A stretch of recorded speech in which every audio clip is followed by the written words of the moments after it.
Jenius medis. Jika sahabat menyukai cerita ini jangan lupa like, komen dan share. Terima kasih. Bab 206-210 Somnolen. Reaksi En Cheng Feng membuat orang merasa aneh.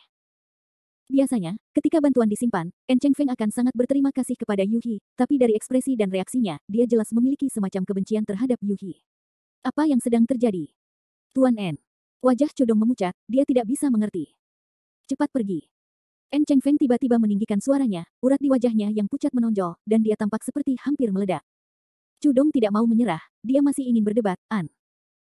Melihat itu, Jericho Lee segera menariknya kembali, cepat tutup mulut, apakah kamu buta? Dia tidak menyangka En Cheng Feng masih berani berbicara setelah menjadi sangat marah. Tetapi jika kami pergi, kamu tidak akan datang dengan sia-sia, Cudong membela diri. Mereka datang ke sini untuk merawat putra En Cheng Feng. Diam, jangan katakan apapun, biar saya jelaskan. Jericho Lee mencibir dan memperingatkannya, lalu berjalan ke depan dan berkata dengan sangat sopan, Halo Tuan En, saya Jericho Lee, saya seorang dokter, saya mendengarnya tuan mudamu sedang sakit, dan saya tidak tahu apakah saya harus memeriksanya. Sikapnya jauh lebih ramah dibandingkan dengan Cudong, dan kata-katanya juga sangat lugas. Pertama, dia harus mengungkapkan identitasnya, lalu dia datang ke sini tanpa alasan lain. Setelah mendengarkan, En Cheng Feng tercengang. Dia sangat marah hingga hampir tersedak, dia menatapnya dengan kaget, kamu seorang dokter. Dokter yang begitu muda. Ya, saya seorang dokter Tiongkok, Jericho Lee tersenyum tipis, saya rasa Tuan En pernah mendengar nama saya sebelumnya, tetapi reputasi saya agak buruk. Jericho Lee. En Cheng Feng bergumam beberapa kali, dan perlahan-lahan mengingat nama orang ini, aku ingat sekarang, itu kamu magang yang dikeluarkan dari rumah sakit rakyat kan? Jericho Lee tertawa getir, sepertinya tidak ada seorang pun yang tidak mengetahui nama besarku. En Cheng Feng dengan dingin mendengus, apa, menurutmu reputasimu tidak cukup buruk? Kamu ingin menyakiti anakku? Jericho Lee menatap lurus ke arahnya, posturnya tidak rendah hati atau sombong, kata-kata Tuan En salah, menurutku itu mengenai apa yang disebut situasi kecelakaan medis, Tuan En harusnya sangat jelas apakah saya menyelamatkan atau melukai orang. Mendengar ini, En Cheng Feng tertegun, memperlihatkan ekspresi terkejut, anak nakal, mulutmu cukup kuat, aku tidak sengaja membiarkanmu masuk. Jericho Lee mengangguk sedikit, saya di sini untuk merawat putra Anda, Tuan En. Dia sangat percaya diri. Sebagai seorang kultivator tahap meditasi, ia dapat menggunakan Vital Ki untuk menghangatkan tubuh pasien, sehingga kondisi pasien menjadi jauh lebih baik. Mulutmu benar-benar besar. Sebuah penyakit yang tidak dapat diidentifikasi oleh banyak dokter terkenal, bagaimana Anda, seorang dokter magang yang dikeluarkan oleh rumah sakit rakyat, dapat memiliki keyakinan untuk mengatakan bahwa Anda dapat menyembuhkannya? En Cheng Feng mendengus menghina, dia sama sekali tidak mempercayai kata-kata Jericho Lee. Ekspresi Jericho Lee tidak berubah, apakah aku membual atau tidak, kita akan tahu setelah pengujian. Tidak perlu. En Cheng Feng menolaknya tanpa ragu-ragu dengan ekspresi dingin, jangan mengira aku tidak tahu trik apa yang kamu rencanakan. Anda berkolusi dengan Cudong dan bersiap berbohong kepada saya. Jadi aku bisa membantu Yu He. Dua kata, bermimpilah. Mendengar perkataannya, Cudong menjadi cemas, Tuan En, jangan bilang kamu tidak peduli dengan penyakit anakmu. Diam. En Cheng Feng memandangnya dengan dingin, kamu tidak punya hak untuk berbicara di sini. Aku. Cudong masih ingin berdebat, tetapi Jericho Lee mengulurkan tangan untuk menghentikannya, dan senyum aneh muncul di wajahnya. Reaksi Tuan En mengejutkanku, secara logika, kakak Yu seharusnya menyelamatkan hidupmu sebelumnya, kamu seharusnya berterima kasih padanya, tapi kenapa aku mendengar bahwa kamu tampaknya sangat memusuhi kakak Yu? Aku ingin tahu apakah ada kesalahpahaman. Lupakan saja, menurutku kamu, Tuan En, tidak akan mengatakan apapun tentang hal itu. Saya tidak ingin mengucapkan kata-kata rumit itu, saya ingin menyembuhkan putra Anda sehingga Anda dapat membantu kakak Yu, memang seperti itu. En Cheng Feng memiliki ekspresi yang seperti yang diharapkan. Jericho Lee tertawa dan melambai, Tuan En, jangan cemas, biarkan saya selesai berbicara. Ini adalah rencana saya, tetapi jika Tuan En tidak setuju, maka itu hanya omong kosong. Saya hanya perlu mengucapkan satu kalimat, izinkan saya masuk ke rumah untuk melihat kondisi Anda, jika Anda tidak dapat menyembuhkan saya, segera pergi. Saya tidak akan mengatakan lebih banyak, mari kita lihat apakah Anda bersedia membantu kakak Yu setelah sembuh, terserah padamu. Setelah mengatakan itu, Cudong langsung tertegun, Jericho Lee, apa kamu gila? Dia menyembuhkannya, dan kemudian memberikan keputusan kepada En Cheng Feng. Jika En Cheng Feng menarik kembali kata-katanya, bukankah itu hanya membuang-buang waktu saja? Jericho Lee mengabaikannya, dan memandang En Cheng Feng dengan senyum berseri-seri, saya ingin tahu apa yang dipikirkan Tuan En. En Cheng Feng memandangnya dengan penuh minat, menarik, apakah kamu tahu apa yang kamu katakan? Apakah kamu tidak takut aku akan menarik kembali kata-kataku setelah kamu menyembuhkan anakku? Hehe, sekarang kami punya permintaan untukmu, permintaan bantuan membutuhkan isyarat. Jika Tuan En menolak membantu apapun yang terjadi, bisakah kami tetap menodongkan pisau ke lehermu dan memaksamu untuk setuju? Jelas tidak mungkin, keputusan ada di tanganmu, Jericho Lee tersenyum sambil menendang bola ke arah lawannya. Kata-katanya sangat indah, dan dia tidak dapat menemukan kesalahan apapun di dalamnya. En Cheng Feng mengerutkan kening, dia menatap Jericho Lee untuk waktu yang lama, seolah-olah dia mencoba menemukan jejak ketidaktaatan di wajahnya, tetapi yang dia lihat hanyalah wajah yang jujur. Akhirnya, En Cheng Feng menenangkan diri, baiklah, kalian semua masuk.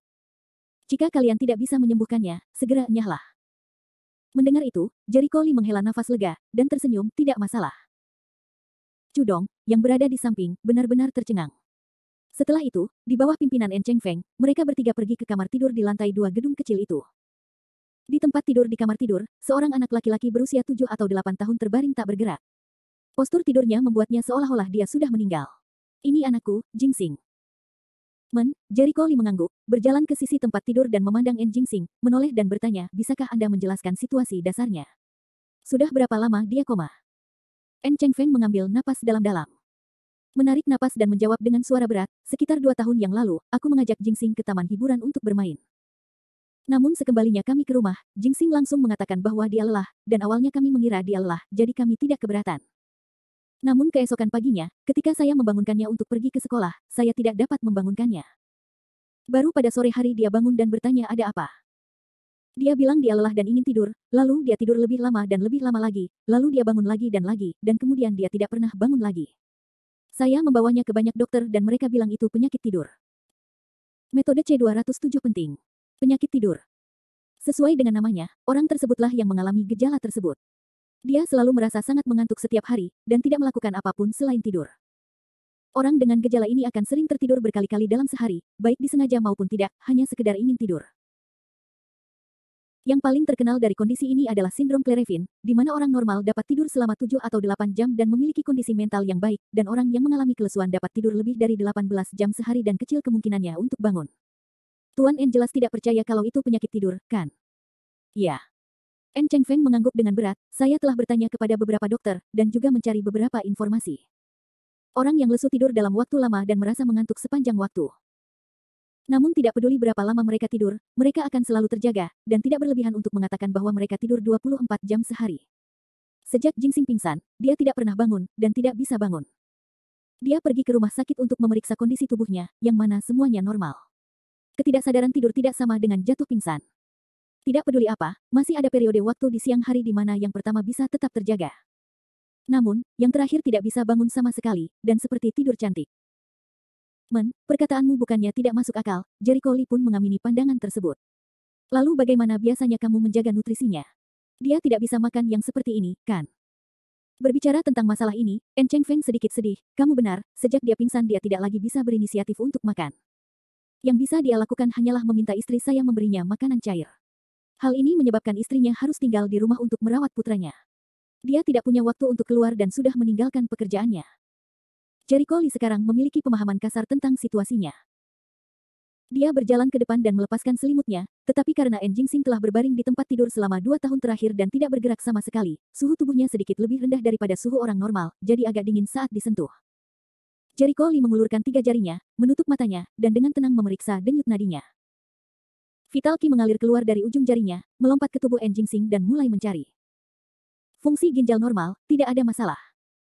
Hati juga normal, limpa juga baik-baik saja, jantung dan paru-paru, satu demi satu, mereka mencari dan menyelidiki, dan dengan sangat cepat, Jericho Lee mulai mengerutkan kening. Aneh, gumamnya dalam hati. Dia menyadari bahwa tubuh En Jingxing sebenarnya benar-benar normal di dalam, tanpa masalah sama sekali. Hal ini membuatnya sangat terkejut. Secara logika, karena En Jingxing pingsan, pasti ada yang tidak beres dengan tubuhnya. Namun anehnya, ia hanya menemukan bahwa kadar hormon tubuh En Jingxing sedikit lebih rendah dari biasanya, sehingga yang lainnya sepenuhnya normal. Hormonnya sedikit lebih rendah, dia bisa mengerti. Bagaimanapun, En Jingxing pingsan, dan tubuhnya semakin jarang bergerak. Apa, kamu tidak bisa mengetahuinya? En Cheng Feng melihat bahwa dia mengerutkan kening dan memeriksa denyut nadinya, tetapi tidak dapat menemukan masalah apapun setelah bekerja dalam waktu yang lama. Jangan khawatir, aku akan memeriksanya lagi, jawab Jericho Lee dengan santai sambil berpikir, apa yang dia lewatkan. Jeroan. Saraf keempat anggota badan. Tidak, itu tidak benar. Dia diam-diam menggelengkan kepalanya. Dia sepenuhnya menyangkal spekulasinya sendiri. Jika hanya gejala-gejala yang dangkal ini, mustahil baginya untuk menyebabkan orang lain mengalami koma seperti itu. Mungkinkah, tiba-tiba, sebuah ide muncul di benaknya. Ketika dia memikirkan kemungkinan, dia segera mengulurkan tangannya dan membuka kelopak mata En Jingsing untuk melihatnya. Dia melihat pupil En Jingsing tidak bernyawa dan tanpa cahaya. Karena sudah lama menutup matanya, matanya agak kering dan kering, tanpa ada gerakan sedikit pun. Tidak. Itu tidak mungkin. Dia tidak melihat apa yang ingin dia lihat, jadi Jericho Lee merasa agak sulit menerimanya. Dia segera berkata kepada En Chengfeng, Tuan En, apakah Anda memiliki kaca pembesar atau semacamnya? Meskipun En Chengfeng tidak mengerti apa yang dia lakukan, tapi dia tetap mengeluarkan kaca pembesar dari kamar di lantai bawah dan memberikannya padanya. Sambil memegang kaca pembesar, Jericho Lee mengarahkannya ke mata En Jingsing dan mengamatinya dengan seksama. Mata En Jingsing dalam dan hitam seluruhnya. Pada pandangan pertama, mereka tampak sangat dalam, seolah-olah tidak ada satupun jejak cahaya di dalam kegelapan pekat itu. Tepat pada saat ini, mata Jericho Lee menjadi serius, dan sudut mulutnya terangkat menjadi cibiran mengejek, matanya menatap lurus ke ruang gelap gulita di mana rambut putih halus itu berada. Aku telah menemukanmu, dia menarik miliknya kembali dan menjatuhkan kaca pembesar di tepi tempat tidur. Chu Dong langsung bertanya, Jericho Lee, bagaimana? Apa kamu sudah menemukan penyebab penyakitnya? En Chengfeng mendengus, melihat penampilanmu, sepertinya kamu belum menemukannya, kan? Memang benar, aku seharusnya tidak menaruh harapan seperti itu padamu. Jika kamu tidak dapat menemukanku, cepatlah enyahlah. Jangan biarkan aku menyia-nyiakan nafasku. Menghadapi kata-katanya yang dingin, Jericho Lee merentangkan tangannya dan tertawa cemerlang, maaf mengecewakan Tuan En, saya telah menemukan penyebab penyakit Anda. Apa? Jangan mengutarakan omong kosong. En Chengfeng menatapnya dengan saksama, tidak langsung mempercayainya. Aku sedang tidak ingin bercanda di saat seperti ini.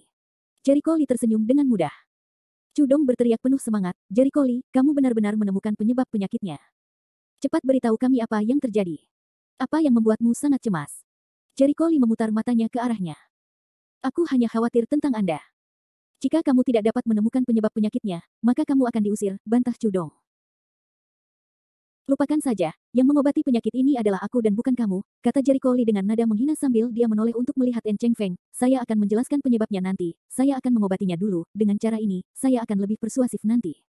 Anda dapat menyembuhkan anak saya. En Chengfeng terkejut, sepenuhnya tidak dapat mempercayainya. Jericho Lee tertawa dan mengangguk, saya tidak berani mengatakannya dengan penuh keyakinan, tetapi saya memiliki keyakinan 90% pada diri saya sendiri. Sebenarnya, dia dapat menjamin bahwa dia dapat menyembuhkan En Jingsing, tetapi agar menjadi aman, dia tidak mengatakan bahwa dia memiliki keyakinan mutlak. En Chengfeng menarik napas dalam-dalam, kaulah yang mengatakan itu. Jika saya tidak bisa menyembuhkannya, saya. Terserah Anda. Jericho Lee melanjutkan sambil tersenyum, saya butuh beberapa hal, Tuan En harus menyiapkannya untuk saya. En Chengfeng memelototinya, tulis keluarkan, aku akan mengaturnya untukmu. Meskipun dia masih ragu terhadap kata-kata Jericho Lee, ini adalah pertama kalinya dalam 2 tahun seseorang secara pribadi mengatakan bahwa mereka dapat menyembuhkan putranya. Semua dokter di masa lalu telah melakukannya. Tidak jelas tentang hal itu, dan mereka yang punya nyali untuk mengatakan bahwa mereka bisa disembuhkan semuanya melebih-lebihkan, tidak mampu menyembuhkan putranya sama sekali.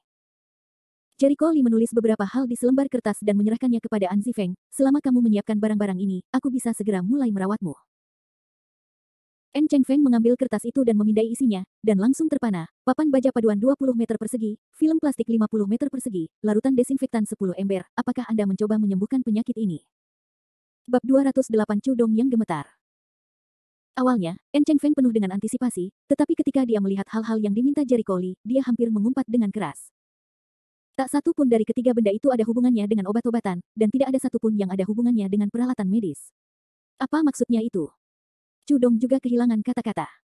Ketika dia melihat isi yang tertulis di kertas itu, dia terperangah, Jericho Lee, apakah kamu bercanda? Benda-benda ini bisa digunakan untuk mengobati penyakit. Jericho Lee memberikan jawaban yang sangat pasti, ikuti saja instruksiku dan bersiaplah. Seperti apa situasinya pada akhirnya, kamu akan tahu ketika kamu melihatnya nanti. Jika kamu menjelaskannya sekarang, kamu juga tidak akan mengerti. En Chengfeng dengan marah mendengus, bocah, aku memperingatkanmu, sebaiknya kamu tidak bermain-main denganku. Jika kamu mengacaukanku pada akhirnya, aku tidak akan memaafkanmu. Jangan khawatir, aku tidak akan memaafkanmu. Rasanya tidak enak. Jericho Lee tertawa dengan acuh tak acuh. En Chengfeng mengambil kertas itu dan berbalik untuk pergi. Chu Dong sedikit terkejut, dia berjalan di depan Jericho Lee dan berbisik, Jericho Lee, apakah kamu benar-benar tidak main-main dengannya? Apakah aku terlihat seperti sedang menggoda orang? Ya. Persetan. Jericho Lee mengangkat kakinya dan menendang pantatnya. Chu Dong memamerkan giginya, aku belum pernah mendengar pelat baja digunakan untuk mengobati penyakit. Kamu pasti menggodanya. Saya tidak punya waktu untuk bercanda dengan kalian. Pelat baja tidak digunakan untuk mengobati penyakit, tetapi untuk mencegah terjadinya kecelakaan. Ketika dia merawat mereka nanti, dia harus mencegah terjadinya situasi yang tidak terduga, jika tidak, konsekuensinya tidak dapat dibayangkan. Bukankah kamu mengatakan bahwa kamu memiliki 90% kepastian keberhasilan? Chu Dong bingung. Jericho Lee memelototinya dengan tajam. Aku sudah bilang aku tidak bisa menjelaskannya dengan jelas kepadamu, jadi diam saja dan lihat saja. Dia tidak bisa diganggu oleh Chu Dong, berjalan ke kursi di samping dan duduk, lalu mengeluarkan manual medis dan mulai membaca. Melihat itu, wajah Chu Dong langsung berubah cemberut. Ayo, hei, aku sedang jatuh cinta. Kamu masih punya mood untuk membaca buku. Apa kamu tidak takut mati saat ini? Tanda tanya petik 2. Jika dia mempersiapkan hal-hal itu akan memakan waktu setidaknya 1 jam, kata Jericho Lee tanpa mengangkat kepalanya sambil menatap buku medis tanpa bergerak. Kamu sama sekali tidak sabar. Chu Dong terdiam. Diam dan pergi ke samping. Jika kamu terus menggangguku, aku akan mengusirmu. Untuk pertama kalinya, Jericho Lee mengetahui bahwa Chu Dong sebenarnya memiliki sifat suka mengobrol. Saat pertama kali bertemu Chu Dong, dia berpura-pura berusia 20 hingga 80 ribu. Chu Dong mengerutkan bibirnya, dia merasa itu membosankan dan hanya bisa memutar matanya dan berjalan ke kursi lain untuk duduk, sebelum mengeluarkan ponselnya dan bermain-main dengannya. Namun, dalam waktu kurang dari 10 menit, dia tidak bisa menahannya lagi. Hei, beritahu aku, ada yang salah dengan anak ini? Mainkan ponselmu. Tidak ada yang menyenangkan dari ponselnya. Katakan padaku, ada apa dengan dia? Kamu bukan dokter, kamu tidak akan mengerti bahkan jika aku memberitahumu. Oh. 20 menit kemudian. Kamu bilang anak ini bukan dokter. Aku tidak lesu, lalu apa itu? Aku tidak ingin berkomunikasi dengan orang luar. Kamu sungguh sombong. Jika Anda tidak ingin mengatakannya, jangan katakan itu. Kamu akan menghajarku habis-habisan. Yo, kamu berbicara cukup baik dalam bahasa lusuh, apakah kamu lupa apa yang aku katakan sebelumnya? Oke. Aku akan tutup mulut. 30 menit kemudian. Jericho Lee, bisakah pelat baja membantu mengobati orang? Ini pertama kalinya seorang wanita naik sedan pengantin. Apakah menurutmu sikapku terlalu baik? Petik 2. 35 menit kemudian. Lee, hentikan, aku tidak berani, aku tahu aku salah. Jangan pukul wajahku, aku masih harus mengandalkan wajahku untuk makan. Aku bilang aku tidak akan menamparkan wajahku. Sial, kenapa kamu memukulku begitu keras? Jericho Lee, tidak, kakak, aku akan memanggilmu kakek. Tolong berhenti berkelahi. Dengan benturan keras. Guyuran. Jericho Lee bertepuk tangan, wajahnya memasang ekspresi jahat, akhirnya, damai dan tenang. Dia berbalik dan kembali ke kamarnya, meninggalkan rambut berantakan yang tergeletak di tanah dekat pintu. Rambut Chu Dong wajahnya memar dan lebam, bahkan orang tuanya tidak dapat mengenalinya. Chu Dong ingin menangis, tetapi tidak ada air mata yang keluar. Dia hanya ingin menanyakan beberapa pertanyaan lagi, apa perlunya melakukan sesuatu padanya. Bergerak adalah satu hal, tetapi menjadi begitu kejam adalah hal lain. Dia bahkan berusaha keras untuk memilih tempat yang memiliki lebih banyak daging. Ini keterlaluan. Dia ingin memprotes. Setelah menunggu 1,5 jam, En Cheng Feng akhirnya selesai menyiapkan barangnya. Dia menyuruh anak buahnya untuk membawa barang-barang itu dengan truk kecil, dan kemudian memerintahkan mereka untuk dipindahkan ke atas tangga. Barangnya sudah disiapkan sesuai permintaanmu. Seharusnya kamu mulai merawatnya, kan? En Cheng Feng memandang Jericho Lee. Tentu saja, kata Jericho Lee sambil memasukkan buku medis ke dalam sakunya dan menginstruksikan pekerja pengiriman, tolong bantu saya, kalian berdua, masukkan pelat baja ke dalam persegi panjang, dan pastikan untuk mengelilingi seluruh tempat tidur. Baiklah. Para pekerja tidak keberatan, keduanya bekerja sangat cepat, dan hanya dalam beberapa langkah, mereka sudah mengepung pelat baja sesuai permintaan Jericho Lee. Terima kasih kalian berdua. Kalian bisa pergi sekarang, kata Jericho Lee sambil tersenyum. En Cheng Feng bingung, mengapa kamu harus menutupi tempat tidur? Apakah ada rahasia yang kamu tidak ingin orang lain lihat? Berkata sambil tertawa terbahak-bahak. Kemudian, dia menarik kursi dan melompat ke dalamnya dari luar kotak yang terbuat dari pelat baja, mendarat dengan kuat di tepi tempat tidur. Hanya dengan ini, mata En Cheng Feng dan Chu Dong membelalak. Sangat kuat keterampilan. Jericho Lee datang ke samping tempat tidur dan membantu En Jingsing berdiri, melepas semua pakaiannya. Tindakan ini menyebabkan wajah En Cheng Feng berubah, apa yang kamu coba lakukan? Jangan khawatir, lihat saja, Jericho Lee berkata tanpa menoleh. Dia mengambil sepotong film plastik dan menggunakan gunting untuk memotongnya. Di bawah tatapan keduanya, dia menutupi seluruh tubuh En Jingsing dengan film itu, termasuk kaki dan rambutnya, hanya memperlihatkan matanya, hidung dan mulutnya. Apa yang dia coba lakukan? En Cheng Feng dan Chu Dong bingung dan buta. Jericho Lee menutupi sisa film plastik di atas pelat baja berbentuk persegi panjang, menutupinya sepenuhnya, sedangkan dua menekan tepi film dari luar. En Cheng Feng dan Nyonya Kota Luo Hua segera duduk, mereka berdiri dan melihat ke bawah, untungnya film plastiknya transparan, mereka secara kasar dapat melihat apa yang terjadi di dalam. Baiklah, pengobatannya sudah resmi dimulai. Jericho Lee menarik napas dalam-dalam, dan pada saat yang sama berkata dengan keras kepada dua orang di luar, tidak peduli apa yang kamu lihat nanti, jangan panik, dan jangan berteriak keras-keras. Juga, jika pelat baja bergetar, tolong tahan itu stabil. Mengerti, kami akan berhati-hati. Keduanya masih bingung, namun saat ini, mereka hanya bisa memilih untuk mempercayai Jericho Lee. Bab 209 Membunuh Cacing Gu. Di bawah pengawasan keduanya, Jericho Lee mengeluarkan jarum perak dan menggunakan alkohol untuk menghilangkan racun. Dia memfokuskan matanya, lalu dengan cepat menyuntikkan 13 jarum perak ke 13 titik akupuntur En Jingsing. Berdengung, berdengung, berdengung. Jarum perak bergetar dengan frekuensi yang aneh, tapi kali ini berbeda dari perawatan sebelumnya. Di masa lalu, jarum bergetar dengan frekuensi dan arah yang sama. Namun, kali ini, frekuensi getaran masing-masing dari 13 jarum perak berbeda. Faktanya, arah pergerakan mereka pun berbeda. Itu sangat tidak teratur dan tidak teratur. Saat jarum perak itu melambai, En Jingsing yang tidak sadarkan diri mengalami perubahan. Kulitnya mulai berubah menjadi merah yang aneh, tapi dengan cepat memudar menjadi putih yang mengerikan, dan kemudian berubah menjadi hijau tua. Situasinya sangat aneh. Melihat adegan ini, Jericho Lee sepertinya tidak merasakan apapun. Pada titik tertentu, dia merasa waktunya tepat dan mengulurkan telapak tangannya untuk menyentuh ujung jarum perak, menghentikannya agar tidak gemetar. Pada saat yang sama, dia meletakkan tangan kanannya di atas kepala En Jingsing dan mulai menuangkan vital ki ke dalamnya. Berdengung, berdengung. Jarum perak yang awalnya tidak lagi bergetar tiba-tiba mulai bergetar dengan frekuensi yang lebih kuat dari sebelumnya. Jericho Lee menatap tajam ke arah jarum perak itu. Membuka kelopak mata En Jingsing, dia menemukan sebenarnya ada bercak putih pekat di dalam pupil mata kanannya, yang bahkan lebih tebal dari benang putih yang dia amati sebelumnya. Itu tidak cukup. Melihat itu, arus vital ki yang lebih kuat melonjak dari telapak tangan Jericho Lee. Vital ki mendatangkan malapetaka di tubuhnya, bersirkulasi melalui pembuluh darah dan pembuluh darahnya, mengeluarkan energi yang menyebabkan penyakit di tubuh En Jingsing menyebar ke segala arah. Warna wajah En Jingsing berubah lebih cepat. Hijau, merah, putih dan hitam terus berubah, dan penampilannya sangat menakutkan. Uci. Tiba-tiba, salah satu dari 13 jarum perak jatuh dan terbang ke udara.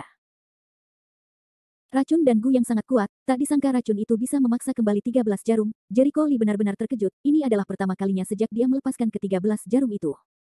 Dari sini terlihat betapa dahsyatnya amukan energi di tubuh En Jingsing. Keluar dari sini. Jericho Lee mengeluarkan erangan pengap, saat vital ki menjadi lebih kuat, dengan panik mencoba menghilangkan energinya. Ketika kekuatan itu menemui jalan buntu, tiba-tiba ia meninggalkan tubuh En Jingsing dan keluar dari mulutnya dalam sekejap. Itu sangat cepat, seperti anak panah yang baru saja lepas dari busurnya. Saat ia meninggalkan tubuh En Jingsing, ia langsung menyerang. Dentang. Di depannya, ada pelat baja yang dikelilingi rapat.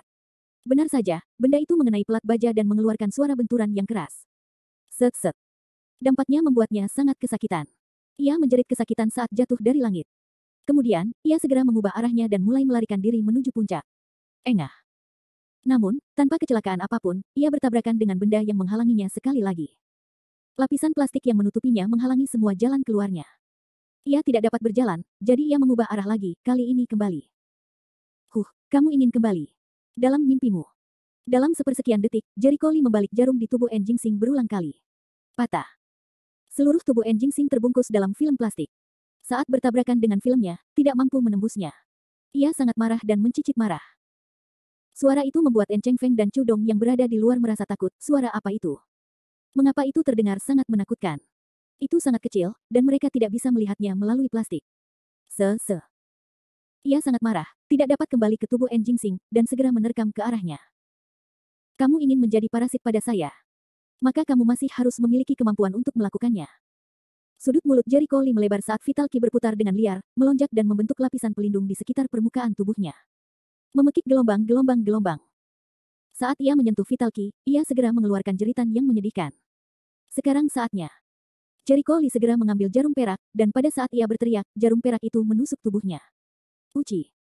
Jarum perak tajam menembus tubuhnya. Ia menjerit lebih keras lagi, tapi ia tidak bisa melarikan diri lagi. Namun, jelas ia tak rela ditangkap begitu saja. Tubuhnya terus meronta dan mengeluarkan ki hitam yang kuat. Jarum perak dengan cepat berubah menjadi hitam. Racun yang sangat kuat. Mata Jericho Lee berubah, dia segera mengaktifkan vital ki, dan ketika vital ki menyentuh ki hitam, ia segera mundur seperti tikus melihat kucing. Set-set. Ia sangat marah, dan berjuang lebih keras lagi. Sayangnya, Tubuhnya tertusuk, dan dia tidak bisa berbuat apa-apa, tapi Jericho Lee bisa melihat taringnya yang menakutkan dan cakarnya yang diacungkan dengan jelas. Membiarkanmu melarikan diri sungguh merepotkan, kata Jericho Lee sambil menarik napas dalam-dalam, lalu mengerutkan kening. Oh benar, bagaimana caramu membunuh cacing Gu? Dia telah membaca dari buku kedokteran bahwa Gu Wom biasanya sangat takut pada hal-hal seperti vital key, tetapi mengenai bagaimana mereka akan membunuh Gu Wom, dia benar-benar tidak terlalu yakin. Benar, kitab suci medis menyebutkan bahwa kamu bisa membakarnya sampai mati dengan menggunakan api.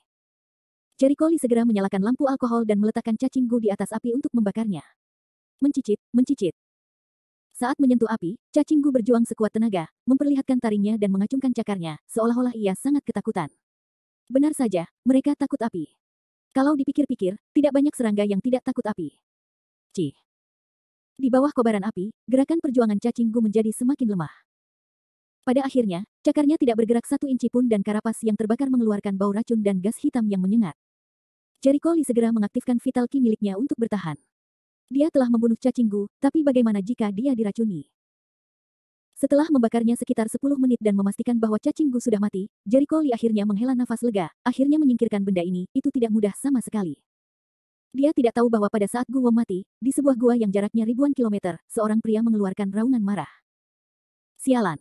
Siapa sebenarnya yang membunuh cacing Guku?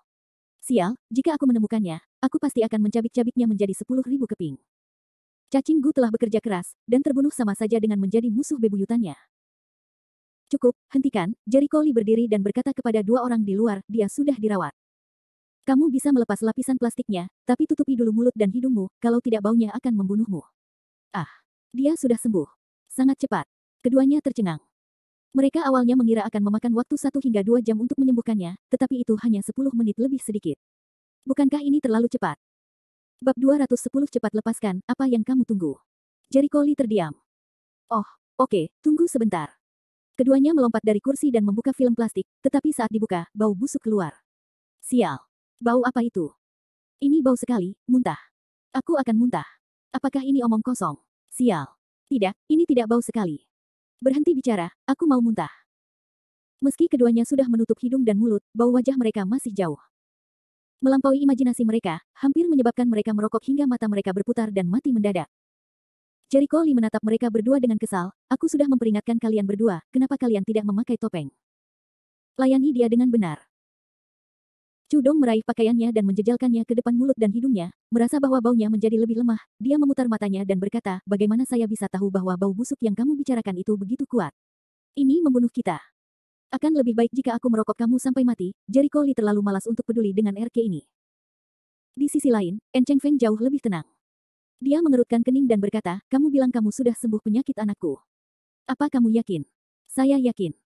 Lihatlah sendiri, Jericho Lee mengeluarkan jarum perak yang menusuk tubuh Gu Wom, dan membawanya ke hadapannya. Ini, En Cheng Feng terkejut, lalu wajahnya berubah, cacing di tubuh anakku. Benar. Bagaimana ini mungkin? Melihat cacing yang telah dibakar sampai mati, tetapi memiliki penampilan yang sangat menyeramkan, En Cheng Feng mengeluarkan suara yang tidak percaya.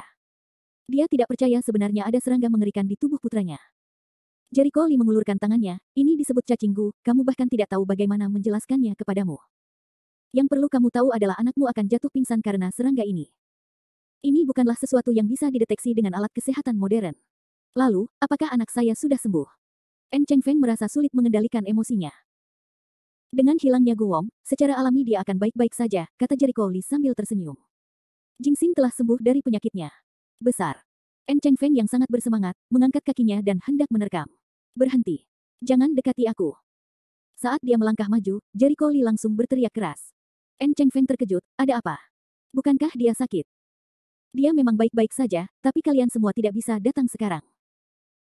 Jika kalian tidak ingin diracuni, jangan datang. Jericho Lee menunjuk ke lembaran baja dan spray, lalu menunjuk pada cacing Gu di akhir. Cacing Gu ini sangat beracun, dan aura hitam yang dipancarkannya juga sangat beracun.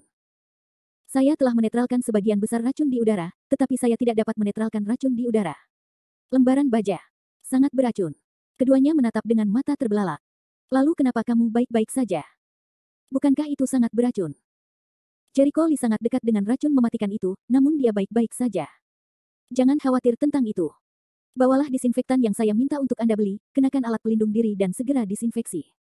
Lalu mengapa Jericho Lee tidak diracuni? Itu sangat sederhana. Dia memiliki vital key, yang memiliki efek perlindungan yang kuat padanya. Selain itu, Guwang pada level ini tidak dapat melukainya, jadi tentu saja, dia tidak akan diracuni. En Cheng Feng tidak berani menunda lebih jauh dan segera mencari seseorang untuk mendisinfeksi seluruh rumah, terutama pelat baja. Mereka disemprot dengan disinfektan berulang kali. Kalau plastik filmnya cuma gosong setelah didesinfeksi, pokoknya kotor. Mengenai tempat tidur, En Cheng Feng merasa itu merepotkan, jadi dia mendisinfeksi tempat tidur dan membakar tempat tidurnya juga. Meskipun desinfeksi tidak mempengaruhi penggunaan normal sama sekali, En Cheng Feng tetap merasa gugup ketika memikirkan tentang tempat tidur yang sangat beracun. Dia mungkin juga membakarnya, dengan cara ini dia bisa merasa lebih nyaman. Setelah melakukan semua ini, ruangan menjadi berangin, bau busuk akhirnya hilang, dan racunnya hilang sama sekali. Menurut apa yang kamu katakan, itu seharusnya sudah selesai sekarang, kan? En Cheng Feng memandang Jericho Lee, dan tatapannya tertuju pada En Jingxing, kapan dia akan bangun. Saat mereka melakukan desinfeksi dan pembersihan, En Jingxing juga mandi bersama, namun dia masih tidak sadarkan diri selama proses tersebut. Hehe, kenapa kamu terburu-buru? Dia seharusnya segera bangun, hal pertama yang dia lakukan ketika dia bangun adalah berteriak tentang kelaparan. Menurutku kamu harus menyiapkan makanan untuknya, Jericho Lee terkekeh. Saat dia selesai berbicara, En Jingxing yang sedang berbaring di tempat tidur perlahan membuka matanya, dan menggunakan suara lemah untuk berseru, lapar sekali, aku ingin makan sesuatu. Suara itu, tidak berbeda dengan suara alam. Menyebabkan hati En Cheng Feng menegang. Dia bergegas menuju En Jingxing seperti orang gila dan memeluk putranya erat-erat, takut dia akan kehilangan putranya lagi. Bagus, bagus. Nak, kamu akhirnya bangun. Kamu menakuti ayah sampai mati. Kamu akhirnya terbangun, uhuk. En Jingxing mulai terbatuk. Jericho Lee berkata tanpa daya, menurutku, lebih baik kau melepaskannya. Dia baru saja bangun dan tubuhnya sangat lemah. Hah? Mendengar itu, En Cheng Feng sangat ketakutan sehingga dia segera melepaskannya. Baru kemudian dia melihat En Jingxing terbatuk-batuk tanpa henti, dan segera meminta maaf, ayah lupa, seharusnya aku tidak berpelukan begitu erat. Ayah, kenapa kamu menangis? En Jingxing mengedipkan matanya. En Cheng Feng menyeka air matanya dan tersenyum, ayah tidak menangis, ayah bahagia, oh, aku lapar. Ayah akan segera meminta ibu menyiapkan sesuatu untuk kamu makan. En Cheng Feng bahagia seperti seorang anak kecil, dia bergegas keluar kamar dan berteriak ke bawah, istri. Cepat bawakan aku sarapan, Jingxing sudah bangun. Jingxing bangun. Jangan menggodaku, istri An Zifeng di pintu dapur tidak mempercayainya sama sekali. Putranya telah koma selama 2 tahun, jadi bagaimana dia bisa bangun seperti itu?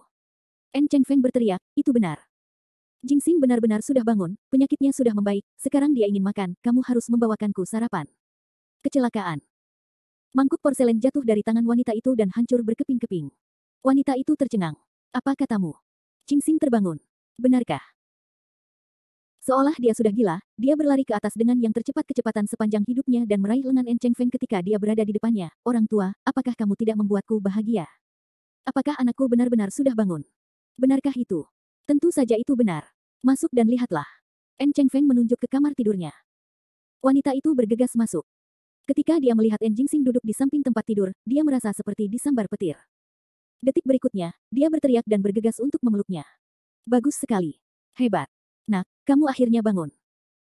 Dia menangis kegirangan dan memeluknya erat, takut putranya yang baru bangun tiba-tiba kehilangan dia lagi. Jericho Lee tidak bisa berkata-kata, dia tidak bisa menahan batuk 2 kali, kataku, bisakah kamu melepaskannya? Jika kamu memeluknya erat-erat, dia akan mencekikmu sampai mati.